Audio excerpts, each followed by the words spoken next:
Salam Indonesia, salam Nusantara dari Sabang sampai Merauke, dari Miangas sampai Pulau Rote. Mantaplah iman kita, mantaplah kasih kita, mantaplah pengharapan kita tentunya dalam Yesus Kristus yang menjadi Tuhan dan Juru Selamat dunia. Jangan katakan bahwa Yesus itu bukan Tuhan, dan jangan katakan bahwa Yesus itu bukan Juru Selamat. Di luar sana bahkan pendeta-pendeta sesat juga ada yang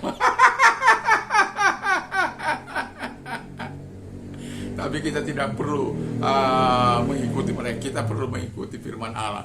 Jadi arahan firman Allah lah, sebagaimana yang tadi pagi saya katakan, kita penurut ajaran para rasul-rasul, dan kita juga penurut Tuhan, juga kita penurut penurut apa? Penurut firman Allah. Puji nama Tuhan.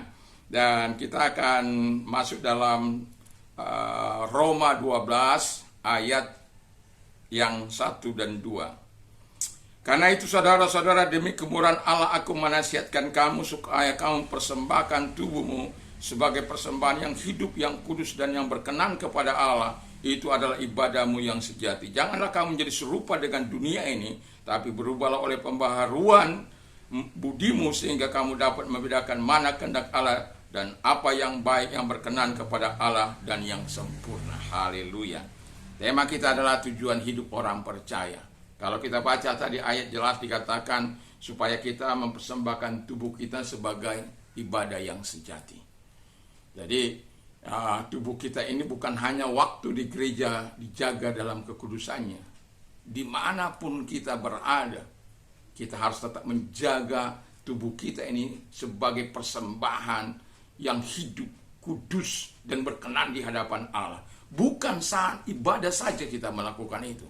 Itu sebabnya dikatakan supaya yang pertama ini, sebagai mana tujuan kita sebagai orang percaya untuk mempersembahkan kehidupan ini kepada Tuhan. Bukan mempersembahkannya untuk setan, bukan. Tapi dengan jelas mempersembahkan tubuh kita ini sebagai persembahan yang hidup. Menjadi mempersembahkan tubuh sebagai ibadah yang sejati. Jadi ketika kita mempersembahkan tubuh kita, di bisnis kita juga tidak boleh ada hal-hal yang jahat. Di usaha kita juga tidak ada boleh yang jahat. Di sekolah kita juga, di pekerjaan kita jangan sampai ada hal-hal korup di situ. Hal-hal yang manipulatif di situ. Nggak boleh. Karena kita mempersembahkan tubuh kita ini bukan saat hanya ibadah. Dimanapun kita ini sebenarnya sedang melakukan ibadah. Ada banyak kali orang memisahkan diri dalam mempersembahkan sebagai persembahan yang hidup, kudus, dan yang berkenan kepada Allah dalam kegiatan sehari-hari. Tidak bisa. Kita harus menyatukan itu dalam satu ikatan yang tidak terpisahkan. Karena itulah yang diminta Tuhan. Yang kedua, kata firman Allah adalah menjadi serupa dengan Kristus, bukan menjadi serupa dengan dunia ini. Kalau menjadi serupa dengan Kristus, maka kita akan melakukan apa yang dikehendaki oleh Tuhan. Tadi pagi saya katakan saya nanti akan mengangkat menjadi serupa dengan Kristus. Itu bukanlah sesuatu yang mudah. Tetapi saya mau katakan ketika kita menjadi serupa dengan Kristus, kita akan melakukan apa yang sesuai dengan apa yang diperintahkan oleh Tuhan. Dan ketika kita serupa dengan Kristus, kita akan menjadi taat kepada Tuhan. Sebagaimana tadi pagi saya katakan, orang-orang akan melakukan ajaran-ajaran para rasul, melakukan ajaran firman Allah, menuruti firman Allah, menuruti Tuhan di dalam kehidupannya. Nah, kalau kita menjadi serupa dengan Kristus, kita akan tahu mana yang baik, mana yang boleh, mana yang tidak, mana yang halal, mana yang tidak halal. Jadi kita betul-betul kita tahu tujuan hidup kita. Bahwa hidup ini bukan hanya mampir ngumbe, walaupun di dunia ini kita mampir ngumbe. Tapi saya katakan bukan hanya sekedar itu. Di dunia ini kita ingin memberikan sesuatu yang terbaik bagi Tuhan. Yang pertama, mempersembahkan kehidupan ini kepada Tuhan. Yang kedua, serupa dengan Kristus. Yang ketiga, kata firman Allah 1 Korintus 10:31, memuliakan Allah.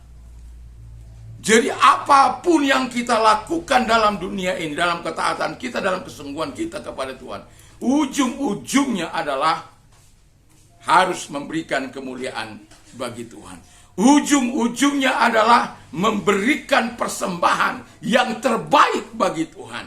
Yang tujuannya Allah yang dimuliakan, Yesus yang diagungkan, Roh Kudus memampukan kita untuk hidup dalam apapun. Baik kita makan, ada makan orang dengan roh gelojonya, porsinya nggak tepat.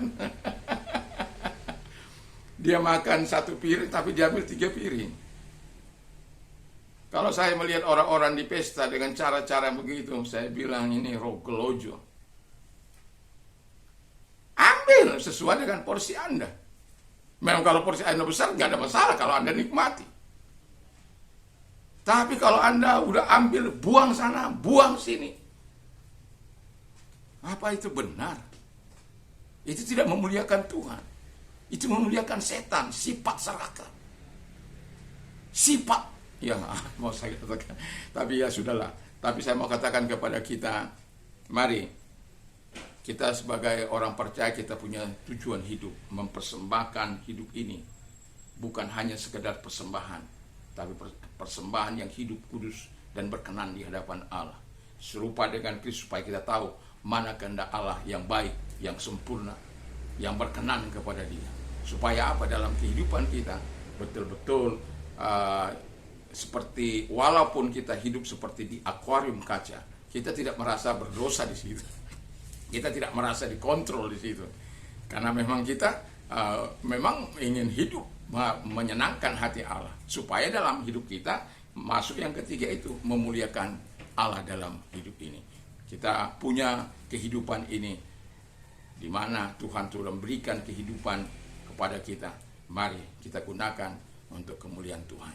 Ketika kita punya tujuan hidup yang benar, maka hidup kita juga akan benar. Tapi ketika tujuan hidup kita dalam dunia ini tidak benar, maka tujuan kita pun tidak akan benar. Dan doa dan harapan saya, tujuan hidup kita ada di dalam terang firman Allah. Mari kita lakukan sesuai dengan firman Allah, dan kiranya Tuhan memberkati kita. Mari kita tunduk kepala dan kita berdoa. Terima kasih Bapa di surga, dalam nama Tuhan Yesus Kristus, biarkan kami memiliki tujuan hidup sebagaimana yang Kau katakan dalam firman-Mu. Dalam nama Yesus kami bersyukur dan berdoa. Haleluya. Amin. Tuhan Yesus memberkati, damai sejahtera daripada Allah menyertai kita. Mantap, mantap, mantap.